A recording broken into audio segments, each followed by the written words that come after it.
नमस्कार, राज की बात में आपका स्वागत है।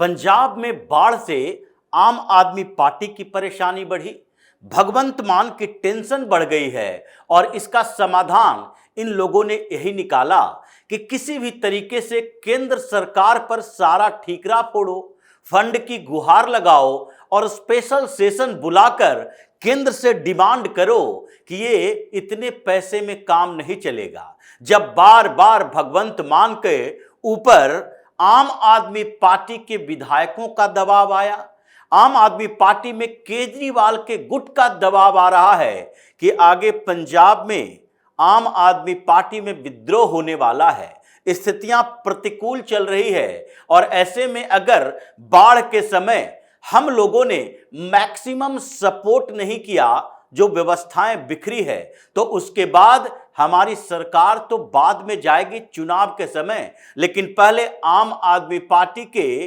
कई विधायक विद्रोही हो जाएंगे, बगावती हो जाएंगे और इसलिए भगवंत मान पर दबाव। और इस बात के लिए भगवंत मान ने 3 दिन का स्पेशल सेशन बुलाया।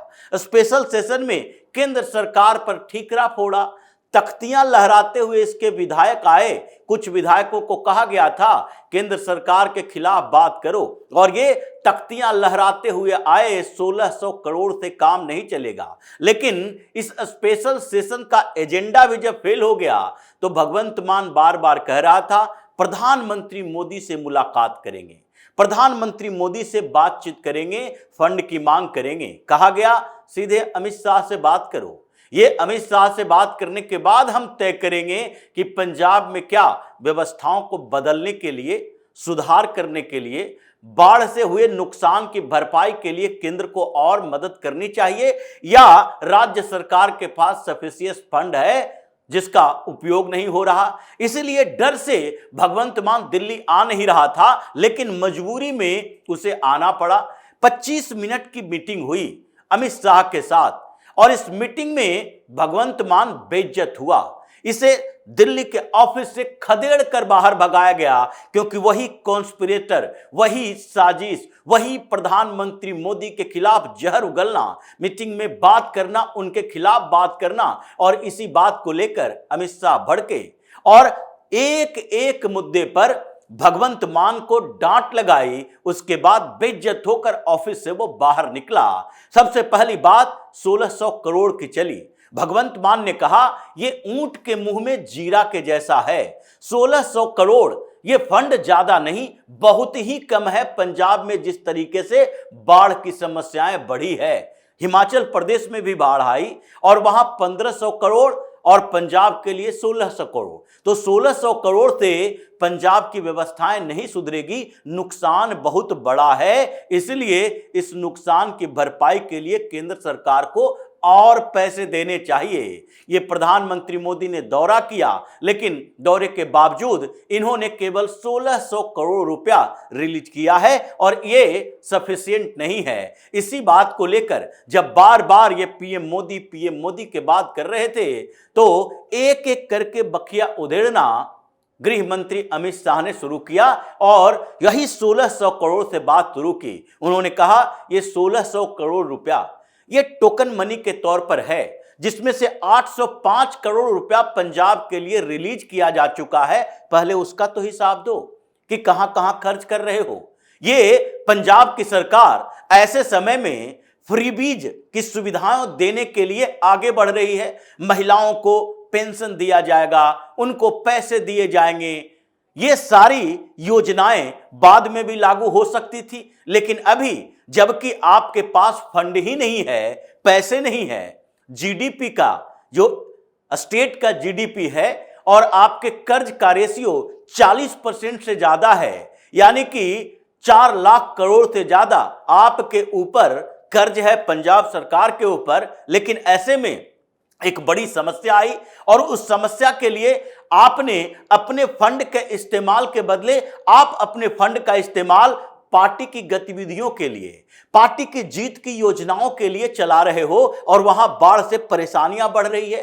ये 1600 करोड़ रुपया और भी बढ़ सकता है, लेकिन पहले 805 करोड़ रुपए का हिसाब दो। ये छोटी रकम नहीं है, क्योंकि आपके खिलाफ जितने रिपोर्ट्स आए हैं सीएजी की रिपोर्ट आई है, उन सब में पता चला आप यूटिलाइजेशन कैसे करते हो फंड का और किसके फायदे के लिए करते हो, ये सारा रिकॉर्ड हमारे पास है। इसलिए इन बातों को ज्यादा मत बढ़ाओ, नहीं तो सारी वसूली होनी शुरू हो जाएगी। और उसके अलावा जो हमने पैसे दिए हैं उसका हिसाब देख लो। 170 करोड़ रुपया एनएचएआई के तरफ से, national highway authority of India की तरफ से रिलीज किया जा चुका है। और वहां नेशनल हाईवे को जितने नुकसान हुए हैं उसमें स्टेट गवर्नमेंट का कोई लेना देना नहीं है। दूसरी तरफ किसानों की समस्या के लिए पिछली बार हमारे कृषि मंत्री शिवराज सिंह चौहान पंजाब के दौरे पर गए थे और वहां किसानों से बातचीत किए, उनकी समस्याओं को देखा। उसके बाद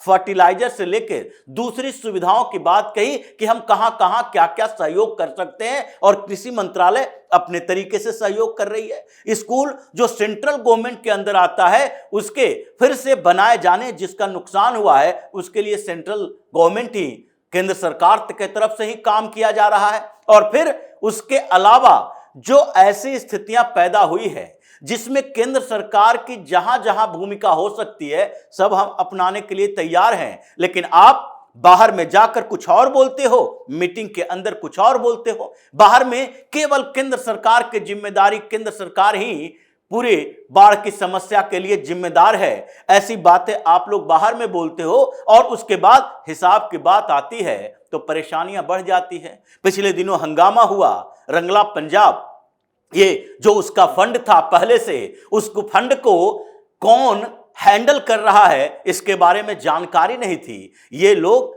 जो फंड ले रहे हैं विदेशों से, एनजीओ से, सोशल एक्टिविस्ट से, उसके बाद अभी जो बाढ़ के लिए भगवंत मान ने फंड बनाया और उसको चीफ मिनिस्टर रिलीफ फंड से अलग कर दिया और कहा कि अमेरिका, कनाडा, कहीं भी जो विदेशों में पंजाबी रह रहे हैं, पंजाब के लोग रह रहे हैं, वो सारे लोग इसमें पैसे देंगे। इससे पहले रंगला पंजाब का फंड जो इन लोगों ने बनाया था उसमें 50 करोड़ से ज्यादा की रकम, और ये पैसे कौन हैंडल कर रहा है ये पता नहीं। क्यों? क्योंकि न इसमें चीफ मिनिस्टर है, न चीफ सेक्रेटरी है, न सरकारी अधिकारी है। इसमें कारपोरेट सेक्टर के 2 लोगों को उठाकर ले आए और फंड मैनेज करने की जिम्मेदारी दे दी और आज कह रहे हो उस फंड का इस्तेमाल अब नए फंड के साथ किया जाएगा। ये सारी की स्थितियां ये पंजाब की जो चल रही है वो केंद्र सरकार से छिपी हुई नहीं है, लेकिन इससे भी बड़ी बात वसूली की हुई, क्योंकि ये केजरीवाल गैंग के लोग हमेशा से ऐसे ही कॉन्स्पिरेसी करते रहे हैं और अमित शाह ने सीधे एसडीआरएफ फंड की बात उठा दी। ये 12,589 करोड़, जिसका यूटिलाइजेशन पंजाब सरकार ने अब तक किया ही नहीं है।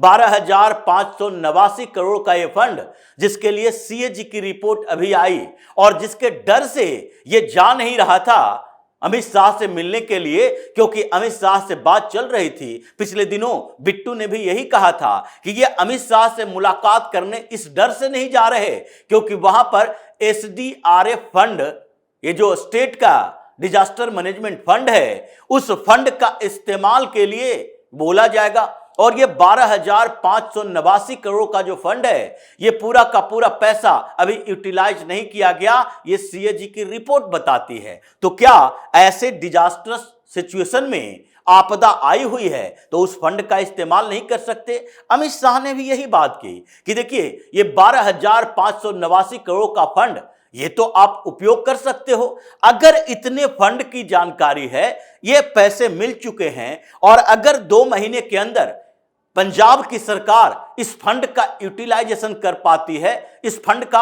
उपयोग कर पाती है, उसकी रिपोर्ट सामने आती है तो अकाउंटेबिलिटी होगी आपकी। उसके बाद केंद्र सरकार से जो भी मदद की जरूरत होगी उसकी रिपोर्ट तैयार कीजिए और उसके बाद बात कीजिएगा। 25 मिनट में कई बार ये भगवंत मान की बेइज्जती हुई, बाहर निकलकर फिर वही बेशर्मों की तरह बात करने लगा कि 1600 करोड़ रुपया ऊंट के मुंह में जीरा के जैसा है, लेकिन केंद्र सरकार की तरफ से हमें मदद नहीं मिल रही है। तो फिर ये मीटिंग की बात बाहर नहीं आए। फिर उसके बाद गृह मंत्रालय की तरफ से एक बात कही गई, प्रेस रिलीज निकाला गया कि भगवंत मान से मुलाकात में कौन कौन सी बात हुई और ये जो फंड की बात कर रहा है उसमें 12,589 करोड़ का वो फंड शामिल है जो कि इसके पास पड़ा हुआ है, कैग की रिपोर्ट आई है और उसको खर्च नहीं कर रहा, उस पैसे का इस्तेमाल या फिर चीफ मिनिस्टर रिलीफ फंड के पैसे का इस्तेमाल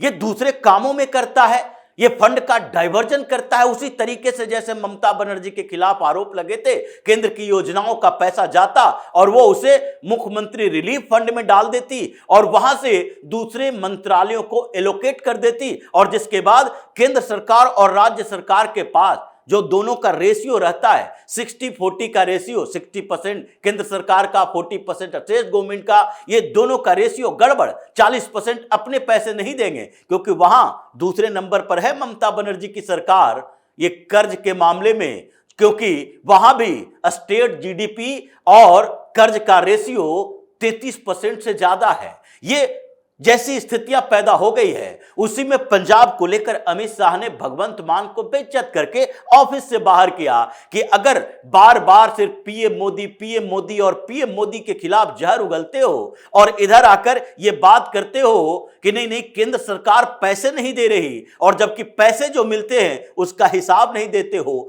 अगर ऐसे सिचुएशन रहे तो पंजाब में भी वही हश्र होगा जो जम्मू कश्मीर का हुआ है, क्योंकि यह भी एक बॉर्डर स्टेट है और आपकी सरकार जब तक बनी और जब से बनी है तब से जो स्थितियां पैदा हुई है, यह अमृतपाल सिंह का कांड अभी भी खत्म नहीं हुआ और प्रधानमंत्री मोदी के ये सिक्योरिटी ब्रीच का भी मामला अभी खत्म नहीं हुआ। जो स्थितियां आप लोगों ने पंजाब के लिए पैदा की है उसमें तो आगे एक ही आधार बनता है कि वहां केंद्र सरकार कुछ चीजों को अपने कंट्रोल में ले।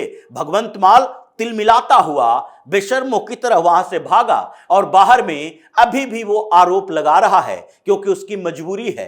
अगर वो ऐसे आरोप नहीं लगाएगा तो केजरीवाल उसे सीएम की कुर्सी छीन लेगा। इसलिए अभी भगवंत मान की समस्या ऐसी है कि एक तरफ कुआं है तो दूसरी तरफ खाई है और इस बीच में वो पिसता जा रहा है। तो इसी तरह की खबरों के साथ फिर से हाजिर होंगे, तब तक के लिए बने रहिए हमारे साथ और देते रहिए हमें सहयोग ताकि इसी तरह की खबर हम आपके लाते रहें। धन्यवाद।